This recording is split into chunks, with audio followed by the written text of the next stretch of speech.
Шведска и Финска поднесоа заедничка апликација за влез во НАТО само неколку недели по руската инвазија на Украина.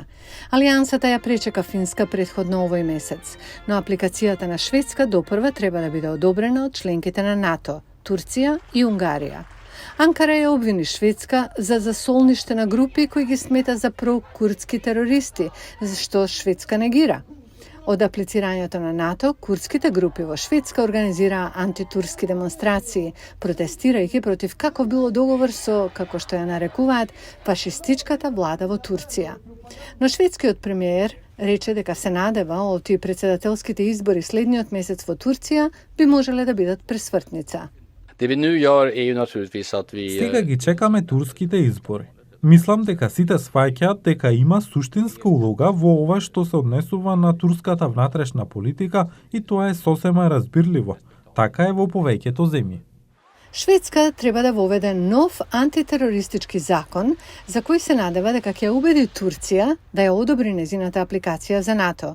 Турција досега даваше одмерени одговори. Секако дека презедоа некои чекори, но не се доволни. Очекуваме дополнителни напори во наредниот период. НАТО се надева дека апликацијата на Шведска ќе биде ратификувана навреме за годишниот самит на Алијансата во јули. Повеќе ќе зависи од тоа дали после изборите, без оглед на тоа кој ќе победи, турските власти ќе можат да си кажат себе си и на пошироката јавност дека некои од очекувањата на Турција од Шведска се исполнети во однос на спроведувањето на самиот тој закон. Домашните прашања ја надминуваат надворешната политика во предизборната кампања на Турција и тоа може да биде од корист за апликацијата на Шведска за НАТО, вели Чоскун.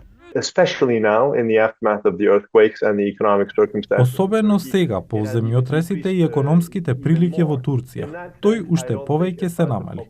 Во таа смисла, не мислам дека што се однесува до јавното мислење или што се однесува до интересот на политичките партии во Турција, тоа е водечка тема, дека има внимание на тоа.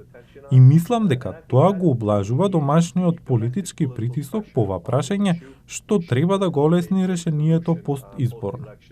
Турските опозицијски партии се собраа зад единствениот кандидат, Кемал Киличдароглу, во обид да се собори актуелниот председател Реджеп Тајип Ердоган. Победата на опозицијата може да биде од корист за Шведска. Тие јасно ставија до знаење дека ќе го подвлечат местото на Турција во НАТО во западната безбедносна архитектура. Во меѓувреме, унгарските пратеници велат дека ја блокираат кандидатурата на Шведска за НАТО поради незините неодамнешни критики за демократските акредитиви на нивната земја.